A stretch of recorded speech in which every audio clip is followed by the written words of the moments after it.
아멘. 오늘 여러분들과 함께 살펴볼 내용은 사무엘하 3장의 내용입니다. 이 사무엘하 3장의 내용은 2장과 연속돼서 이어져 있는 내용이 아니라 약 1년 정도의 시간이 흐른 뒤에 장면이라고 생각하시면 될 것 같습니다. 1년 정도의 시간이 지나는 동안 다윗의 나라와 이스보셋의 나라, 이 두 나라 사이에는 수많은 전쟁들이 있었습니다. 성경에서는 다윗의 나라는 점점 강해지는 반면 이스보셋의 나라는 점점 약해지고 있다라고 이야기합니다.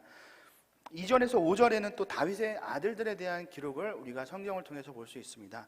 물론 이 시간에 이 아들들에 대해서 세세하게 나눌 수는 없지만 간략하게 정리하자면 이 아들들은 헤브론에서 다윗이 있는 동안에 낳은 자식이라고 우리가 생각할 수 있습니다. 자식이 많다라는 것은 그 나라가 그만큼 평안하다, 강성하다라는 것을 이야기하기도 하는 것이지만 그와 동시에 자녀가 많다라는 것은 그들을 통하여서 앞으로 수많은 문제를 다윗이 만나게 될 것이다 라는 것을 또한 이야기하는 내용이기도 합니다. 먼저 첫 번째 아들인 암논은 이스라엘의 여인 아히노암에게서 낳은 아들입니다. 이 아들을 통하여서 나중에 이복누이인 다말을 이 아들이 강제로 취하게 되는 모습을 우리는 살펴보게 됩니다. 두 번째 아들인 길르압은 갈멜 사람 나발의 아내 아비가일을 통하여서 낳은 소생인데 사실 이 아들에 대한 기록은 성경에서 많지 않기 때문에 성경을 연구하는 학자들은 이 아들이 아마도 어떠한 연유를 통하여서 젊은 나이에 요절하게 되지 않았을까 이렇게 추측을 하게 됩니다. 세 번째 아들은 압살롬입니다. 이 아들은 구술왕 달메의 딸 마아가에게서 낳은 소생인데 이 아들을 통하여서 나중에 다윗에게 반란이 일어나는 모습도 우리가 성경을 통해서 볼 수 있게 되고, 네 번째 아들인 아도니아는 하깃의 소생인데 이 아들은 아버지의 여인을 자신에게 달라라고 이야기했었던 그러한 정말 파렴치한 그러한 아들이었습니다. 그 외에도 다섯 번째는 스바냐라는 아들이 있었고 여섯 번째는 이드르함이라는 아들도 있었습니다. 정치인들이나 유명인들을 보면 자신의 자식의 잘못을 통하여서 한순간에 이미지가 나락으로 가는 모습을 볼 수 있고, 또한 심한 경우에는 은퇴를 하게 되는 모습도 우리가 종종 접하게 됩니다. 콩 심은 데 콩 나고 팥 심은 데 팥 난다 라는 속담이 있기는 하지만 아무리 그 사람이 정말 올곧은 사람일지라도 그의 자식이 그와 동일하게 자라난다는 보장은 사실 없습니다. 신앙도 마찬가지인데 나의 신앙이 좋다고 해서 내 자식의 신앙이 나와 똑같이 좋다라는 보장은 없는 것입니다. 그에 따른 교육과 관심이 반드시 필요합니다. 부모에게 있어서 하나님께서 부모에게 자식을 허락하신 이유는 그 자식을 하나님의 말씀대로 가르치고 그리고 또 그 말씀에 따라 인도하기 위해서 귀한 영혼을 여러분들에게 선물하셨습니다. 어떤 사람들은 하나님께서 알아서 키워주실 거야 라고 하면서 신앙적인 부분은 전혀 신경 쓰지 않고 오로지 인간적인 부분, 어떻게 하면 잘 살아야 되는지 그런 부분에 대해서 가르치시는 분들도 간혹 계십니다. 하지만 이러한 경우에는 사실 그 자녀의 신앙에 대한 책임을 모두 하나님께 그냥 책임을 돌리는 그런 회피하는 모습에 불과하고, 그 부모의 가르침은 우리의 생각으로는, 우리의 눈으로는 하나님을 의지하는 것 같지만 사실은 성경적인 것이 아닙니다. 잠언 13장 24절을 보면 매를 아끼는 자는 그의 자식을 미워함이라 자식을 사랑하는 자는 근실이 징계하느니라 라고 이야기합니다. 성경에서는 이 외에도 자식의 교육에 대해서, 체벌에 대해서 이야기하는 것과 같은 느낌을 우리가 받게 됩니다. 하지만 자식을 때려서 교회에 나오게 하라는 그러한 의미보다는 그렇게 적극성을 가지고 자식의 신앙이 떠나지 않도록, 말씀에 떠나지 않도록 그렇게 지켜보고 관심을 갖는 것이 바로 부모의 역할이라는 것을 우리는 이 내용들을 통해서 기억해야 됩니다. 다시 본문으로 넘어와서 현재 기록된 다윗의 아들들은 이 정도이지만 나중에 역대상 3장을 넘어가면 이 외에도 더 많은 자식들을 다윗이 가졌다는 것을 알 수 있습니다. 헤브론에서는 하나님께서 다윗을 강하게 하심으로 그의 세력이 점점 강성해지는 모습을 우리는 보게 되었습니다. 권력이 강해지고 힘이 강해지면 그때를 조심해야 되는데 다윗은 이때 겸손하지 못하고 어떻게 보면 아내를 많이 두는 실수를 또한 범하게 되었습니다. 신명기 17장 17절을 보면 하나님께서 이스라엘 백성들에게 너희에게 왕이 생기게 되면 이러한 것들을 조심해라 라고 하면서 말씀을 주신 내용이 있습니다. 제가 잠시 읽겠습니다. 그에게 아내를 많이 두어 그 마음이 미혹되게 하지 말 것이며 자기를 위하여 은금을 많이 쌓지 말 것이니라 라고 이야기하면서 왕이 될 사람에게는 아내를 많이 두지 말아라 라고 이야기합니다. 왕이 국력을 강하게 하는 여러 가지 방법들이 있는데 그 중에 하나가 바로 정략결혼이라는 것입니다. 아마도 다윗은 이 시기에 자신의 기반을 좀 더 확고히 하자라는 생각이 있었던 것 같습니다. 그래서 주변의 강대국들과 정략결혼을 시전하게 됩니다. 아내가 많다는 것은 그 아내 모두에게 동일하게 신경을 써줘야 되기 때문에 굉장히 신경을 쓸 부분이 점차 많아지게 되는 것이고, 그리고 후에 솔로몬을 통해서 솔로몬을 예로 들면 솔로몬이 그 수많은 이방 결혼을 통해서 그 여인들의 우상이 이스라엘 내에 들어오게 되어서 이스라엘이 우상 천지가 되는 그러한 시작을 바로 솔로몬이 했다는 것을 우리 또한 기억해야 합니다. 그리고 또한 솔로몬이 그 많은 여인들을 통하여서 올바른 판단을 하지 못하는 것도 우리는 성경을 통해서 볼 수 있게 됩니다. 또한 만약에 우리가 동맹국을 많이 갖게 되면 또 얻을 수 있는 것이 그 나라의 강력한 군사를 얻을 수 있게 됩니다. 하나님을 의지해야만 하는 나라인 이스라엘이 강한 동맹국을 가지고 있으면 그 나라들을 의지할 수 있기 때문에 또한 이러한 의미로 다른 나라와 이방 결혼을 사실은 막았던 것입니다. 그리고 또한 자녀를 많음을 통해서 다윗이 강성해지는 표현인과 동시에 그 반대로 그 자녀를 통해서 그 많은 결혼을 통해서 얻게 된 자녀가 나중에는 다윗의 발목을 잡게 되는 그러한 모습도 우리는 기억해야 합니다. 사람은 잘 될수록 더 조심해야 되는데 그 이유는 내가 잘 되는 이유가 내가 잘해서 내가 옳기 때문에 잘 된다고 우리는 생각하기 때문입니다. 그렇기 때문에 우리는 내가 잘 되나 잘 되지 않으나 내 생각이 내 행동의 기준이 되는 것이 아니라 하나님의 말씀이 우리의 행동의 기준이 될 수 있도록 우리는 늘 점검하고 늘 자신을 돌아볼 수 있는 삶의 모습을 가져야 합니다. 한편 이스보셋의 나라에서는 이제 아브넬이라는 장군이 서서히 자신의 야욕을 드러내기 시작했습니다. 과거에 그 중에 하나가 과거에 사울의 첩이었던 리스바, 다시 말하면 사울과 정식적인 결혼 관계를 했던 여인입니다. 이 여인을 아브넬이 자신의 가까이로 두게 된 사건이 발생하게 됩니다. 이 사실을 알게 된 이스보셋은 아브넬을 불러서 크게 화를 내었습니다. 그러자 아브넬은 그 이스보셋이 화를 내자 그에게 불쾌감을 느끼면서 이렇게 이야기합니다. 유다의 개라는 표현을 쓰고 그에게 유다의 개라는 표현을 쓰는데 당시로 따지면 굉장히 극도로 심한 욕이라고 볼 수 있고, 우리나라로 가장 비슷한 예를 찾으면 빨갱이의 앞잡이, 이러한 의미랑 비슷하다고 생각을 할 수 있습니다. 그 정도로 좀 심한 욕을 하면서 이야기를 하는데, 나 아니었으면 당신은 진작에 다윗에게 넘겨졌을 것이다. 그런데 이 여인의 잘못을 나에게서 찾는 것이냐라고 이야기합니다. 이거를 조금 더 풀어서 설명을 드리면 오늘날 우리가 쓰는 말로 조금 번역을 해드리면, 감히 네가 내 잘못을 지적해? 나 아브넬이야. 어디다 대고 그런 소리를 해? 나 아니면 아무것도 아닌 게 까불고 있어. 이런 소리를 왕에게 장군이 했다라는 것이죠.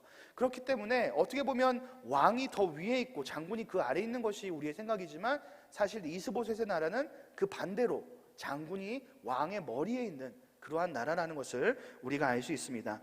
그리고 또 이때 우리가 또 한 가지 추가적으로 기억할 수 있는 것이 있는데, 당시에 고대 사회에서는 승자가 패자의 모든 것을 빼앗는 그러한 모습이 있었다는 것입니다. 상대방에게 가장 큰 치욕을 줄 수 있는 것은 바로 상대방의 왕의 아내인 왕비를 빼앗는 것입니다. 왕에게만 허락되는 그러한 절대적인 영역이 바로 왕의 아내이기 때문에 그 아내를 범하는 것이 바로 당시 승자가 패자에게 했었던 모습입니다. 이러한 모습은 나중에 후에 다윗의 아들이었던 압살롬을 통해서도 우리가 성경을 볼 수 있고, 그리고 또 오스만 투르크, 오스만 투르크 역시 이러한 행동을 전쟁에서 전쟁에서 승리했을 경우에 패전한 국가에 이렇게 동일하게 했었고, 그리고 또 우리가 잘 아는 트로이 전쟁 역시 그 전쟁의 비하인드 스토리를 보면 침략군이 패배한 나라의 그 왕비를 그렇게 하는 그런 모습도 우리가 많은 역사 속에서 발견할 수 있게 됩니다. 이런 식으로 접근하면 현재 아브넬이 사울의 집안을 지키는 장군으로서 존재하는 것이 아니라 그 집안을 지배하고 있는 승자로서 그 나라의 머리 꼭대기에 있는 것을 우리가 알 수 있습니다. 9절의 내용을 살펴보면 여호와께서 다윗에게 맹세하신 대로 내가 이루게 하지 아니하면 하나님이 아브넬에게 벌 위에 벌을 내리심이 마땅하니라 라고 성경에서 이야기합니다. 그런데 이것을 반대로 또한 여기서 나온 그 부정어를 다시 긍정어로 바꾸면 여호와께서 다윗에게 맹세하신 대로 내가 이루게 한다면 하나님이 벌을 내리지 않으실 것이다 라 같은 말입니다. 이 말을 조금 더 여러분들이 이해하기 쉽게 설명하면 결국 나는 다윗의 편으로 돌아서겠습니다 라는 말과 같은 의미입니다. 이스보셋은 아브넬이 다윗에게로 자신이 돌아가겠다, 나는 이제 당신 편이 아니라 다윗의 편에 서겠다 라고 이야기하자 두려움에 아무 말도 하지 못하게 됩니다. 그만큼 왕도 아무 말 할 수 없을 정도의 거대한 존재감을 가졌던 것이 바로 아브넬이라는 장군이었습니다. 이후에 아브넬은 다윗을 찾아갑니다. 그리고 나서 내가 이스라엘을 당신의 것으로 만들어주겠으니 나와 함께 손을 잡읍시다 라고 제안을 합니다. 다윗은 그 제안을 순순히 받아들였습니다. 그러면서 아브넬에게 한 가지 제안을 했는데 그것은 과거에 자신의 아내였던 미갈을 데려와야만 한다라는 것입니다. 다윗의 이 행동, 자신의 과거의 부인이었던 미갈을 데려오라는 이 행동은 사실은 순수하기만 한 행동은 아닙니다. 그렇지만 다윗의 행동에는 어느 정도 타당성은 가지고 있습니다. 먼저 첫 번째, 다윗이 미갈과 공식적으로 이혼을 하지 않았기 때문에 여전히 미갈은 다윗의 아내에 속해 있는 것이 맞습니다. 그리고 또 두 번째, 고대 근동의 법률이나 아니면 그러한 문화를 보면 첫 번째 남편이 사망하지 않고 전쟁에 나갔다가 무사히 돌아왔을 경우에 그 첫 번째 부인이 다른 사람과 결혼을 해서 가정을 이루었을지라도 그 여인이 다시 첫 번째 남자, 돌아온 사람에게 돌아가는 것이 가능하다라는 그러한 내용이 있습니다. 현재 가정이 있어도 돌아가는 것이 사실 그 당시에 있었던 모습 중에 하나였습니다. 하지만 우리가 생각해 봐야 되는 것은 만약에 다윗이 정말 미갈을 사랑해서 되찾고 싶은 마음이 있었다면 사울이 죽고 나서 지금 몇 년이라는 시간이 흘렀는데 그동안 아무런 조치도 하지 않고 있었다는 점이 사실은 문제가 있는 것입니다. 그런데 이 외에도 우리가 다윗이 미갈을 가리킬 때 성경에서 사용된 표현을 한번 보았으면 합니다. 13절을 보면 사울의 딸 미갈이라고 미갈을 지칭하는 것을 볼 수 있습니다. 누구의 아들과 같은 표현은 그 사람의 출신과 가문을 강조할 때 사용하는 표현입니다. 사람에게는 명분에 따라서 생각하는 바가 달라지게 됩니다. 예를 들어서 여러분들, 살인이 좋은 것입니까? 나쁜 것입니까? 라고 누군가 여러분들에게 물으면 살인은 나쁜 것이다 라고 여기 계신 대부분 사람들이 생각을 할 것입니다. 그런데 만약에 그 살인을 한 사람이 어렸을 때부터 학대를 받고 자라온 사람이고 그러한 학대가 너무나도 심해져서 어쩔 수 없이 그 지독한 상황을 벗어나고자 해서 살인을 했다고 하면 우리는 맨 처음에 그 살인에 대한 이미지보다 조금 더 그럴 수도 있어 라는 생각으로 바뀌게 됩니다. 그런 것처럼 명분이라는 것은 우리가 어떠한 것을 생각하고 판단할 때 굉장히 중요한 의미를 가집니다. 현재 다윗의 경우에는 유다 지파 내에서만 왕으로서 활동했던 사람입니다. 만약에 다윗이 다른 지파를 설득하기 위해서는 내가 왕이 되어야 되는 이유에 대해서 다른 지파들에게 이야기를 하고 설득을 해야 될 것입니다. 이 중에서 가장 좋은 명분은 내가 바로 이 전의 왕인 사울의 정통성을 잇고 있는 왕입니다 라는 표현입니다. 그렇기 때문에 다윗은 사울의 딸 미갈을 취함으로써 이스보셋이 사울의 아들이기 때문에 정통성을 잇고 있지만 나 다윗 역시 사울의 딸 미갈을 통해서 사울 나라의 정통성을 잇는 정식적인 사람입니다라는 것을 사람들에게 어필할 수 있는 아주 중요한 명분을 미갈이 또한 가지고 올 수 있었던 것입니다. 3장의 초반부를 보면 다윗은 많은 여성과 결혼을 하는 모습을 볼 수 있습니다. 이것을 통해서 현재 헤브론에서 자신의 기반을 구축하고자 했던 다윗은 결혼이라는 것을 통해서 자신의 기반을 구축하기 위해 미갈을 아마 다른 생각을 통해서 미갈을 사랑했을 수도 있지만 아마도 다른 자신의 기반을 조금 더 돈독하게 하기 위한 그러한 수단으로 아마도 사용했던 걸로 우리가 볼 수 있게 됩니다. 다윗이 이스보셋에게 공식적으로 미갈을 요구하자 그는 그 말대로 할 수 없었습니다. 행할 수밖에 없었습니다. 그래서 현재 라이스의 아들 발디엘과 함께 살고 있는 미갈을 찾아내서 그를 다윗에게로 보내게 되는 모습을 볼 수 있습니다. 과거 다윗이 사울에게서 도망치자 사울은 다른 사람에게 그 미갈을 시집 보냈던 것입니다. 발디엘은 미갈이 다윗에게로 가는 것을 함께 따라가면서 슬피 우는 모습, 통곡하는 모습을 보여주게 됩니다. 단순하게 이 장면만 본다면 우리는 발디엘은 참 불쌍한 사람, 그리고 다윗은 현재 잘 살고 있는 한 가정을 파탄낸 아주 나쁜 사람, 이렇게 생각할 수도 있습니다. 하지만 우리가 기억해야 되는 것은 바로 미갈과 애초에 결혼했던 사람이 바로 다윗이라는 점입니다. 사울 왕은 골리앗과 싸움에 승리한 사람에게 자신의 딸을 주겠다고 승리한 다윗을 자신의 곁에 두기 위해서, 그리고 때마침 미갈이 다윗을 사랑한다라는 이야기를 듣자 다윗에게 자신의 딸을 주었습니다. 사울에게 있어서 딸인 미갈은 단순하게 정치적인 수완을 위해서 사용되는 용도에 불과했습니다. 다윗이 사울에게서 도망치자 사울은 또다시 자신의 필요에 의해서 그 딸을 다른 사람에게 또한 다윗에게 주었던 것처럼 또한 주었던 것입니다. 사무엘상 25장 44절을 보면 사울이 미갈을 주었더라 라고 표현을 합니다. 누군가에게 주다라는 것은 시집을 보냈다 이러한 의미도 있겠지만 이 주다라는 동사가 갖는 의미는 수여하다, 배당하다, 무언가를 받고 그에 대한 상응하는 대가로서 주다, 이러한 의미가 있는 단어입니다. 그렇기 때문에 발디엘에게 주었다라는 게 발디엘과 미갈이 사랑해서 두 사람이 결혼한 게 아니라 발디엘이라는 인물이 사울이 만족할 만한 무언가를 제공했기 때문에 그에 대한 대가로 자신의 딸 미갈을 발디엘에게 주었다라고 우리가 생각할 수 있습니다. 발디엘의 경우에는 분명히 다윗과 미갈이 결혼했다는 사실을 알고 있었을 것입니다. 그 이유는 당시에 왕의 딸의 결혼식이고, 그리고 또 골리앗을 쓰러뜨린 이스라엘의 차세대의 영웅인 다윗과의 결혼이었기 때문에 아마도 그 나라에 있었던 모든 사람은 그 결혼의 사실에 대해서 알고 있었을 것입니다. 하지만 발디엘은 왜 다윗과 결혼한 여자인 것을 알고도 미갈과 결혼했을까요?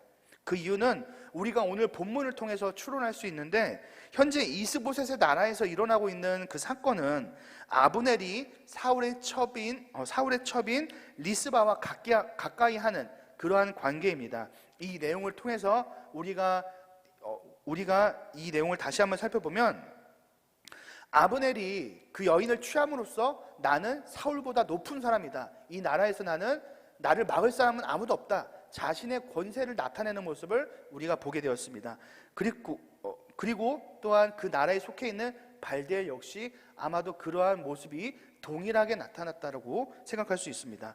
그렇기 때문에 다윗의 아니었던 미갈을 발디엘이 취함으로써 발디엘 자신은 나는 다윗보다 존귀한 사람이다, 나는 다윗보다 훨씬 더 우수하고 훨씬 더 뛰어난 사람이다, 이런 것들을 어필할 수 있는 그러한 또 모습 중에 하나였다라고 우리가 생각할 수 있습니다.